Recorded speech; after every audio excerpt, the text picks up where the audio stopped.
Dear Mr. Ueda, dear Mr. Omiya, distinguished guests, ladies and gentlemen, it's a pleasure and great honor for me to be here, to be invited to this conference. And I thank you very much, the organizers, for inviting me. It's my third time here. And I think this shows that the German and Japanese industrial community are deeply linked with a very good relationship.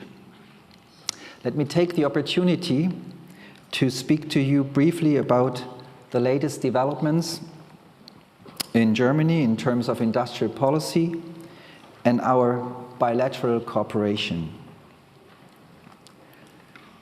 Germany, as you know, is one of the strongest business locations in the world.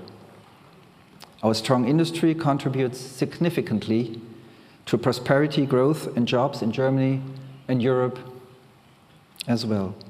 The strength of our location with its internationally outstanding industry is based on the cooperation of successful industrial SMEs and large industrial companies, both on site, as well as efficient service companies. However, we face altogether major technological and political challenges.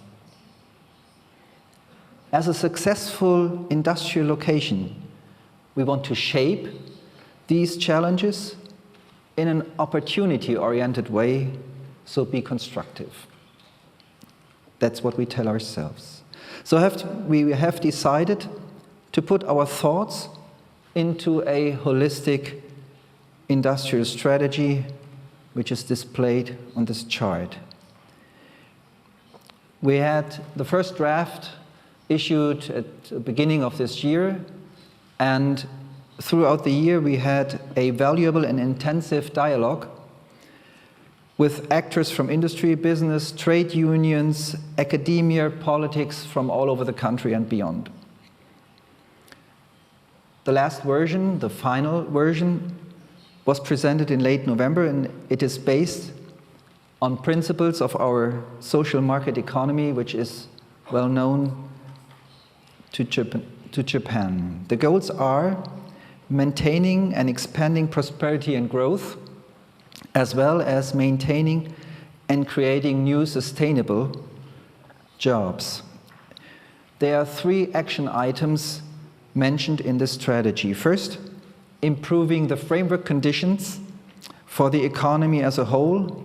The address is the national legislator, its taxes, labor market, skilled workers, electricity costs, infrastructure, reduction of bureaucracy, national framework. Second, it's strengthening new technologies.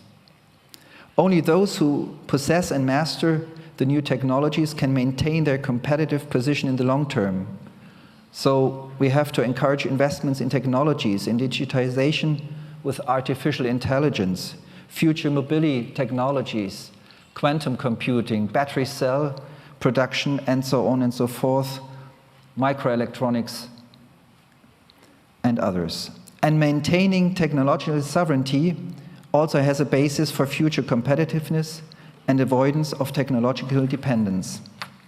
So the translated version of our strategy will soon be online, ready for download.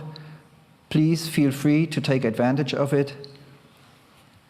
We want to serve with this to give a clearer picture of our strategy as a national location, but also for the European strategy that is up to come.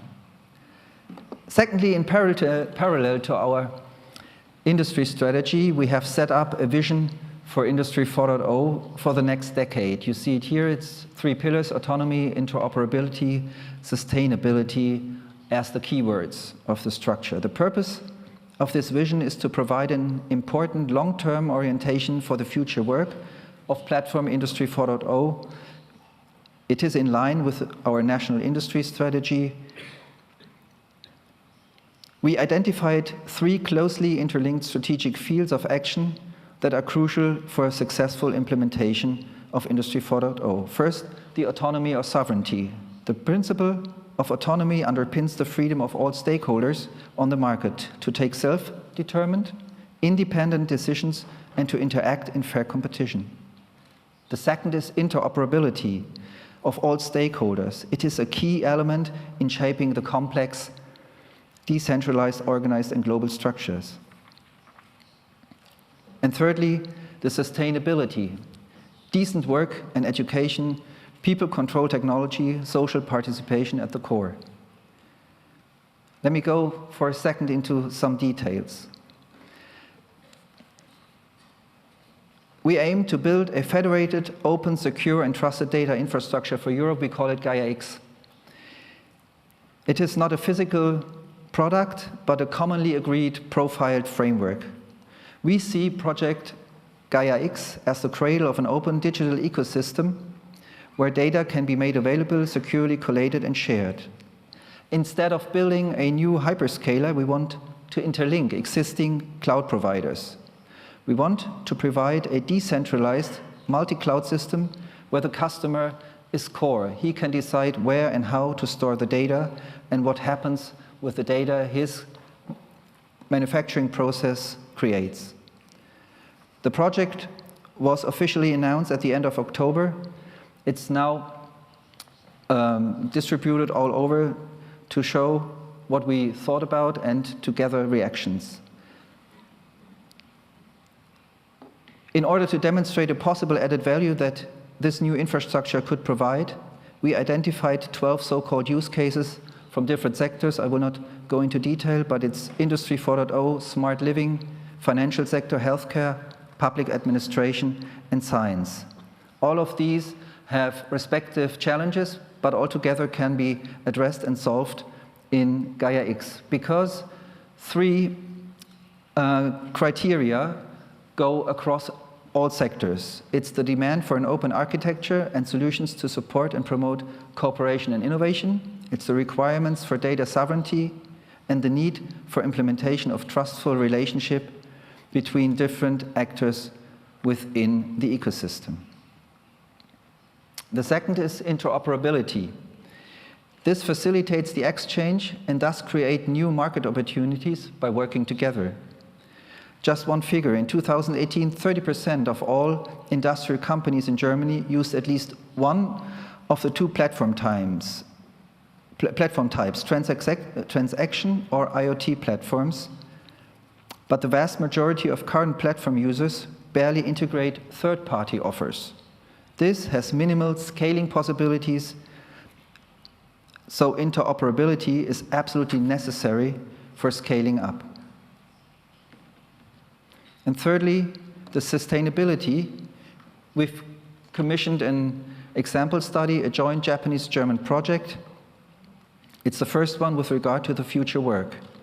We entered a completely new field of cooperation thanks to Professor Kagaman and Dr. Nonaka. The project was agreed at Hannover Fair this year. It was published in September. We are very grateful for the work that has been done. Ladies and gentlemen, Japan and Germany face similar social challenges: aging population, skill shortages, increasing diversity. So the historical background and the social structures influence our approach, is one of the key findings. The study describes best practice examples from Germany and Japan, how to deal with the social challenges against our historical background. Professor Kagaman will present the results of the study later on.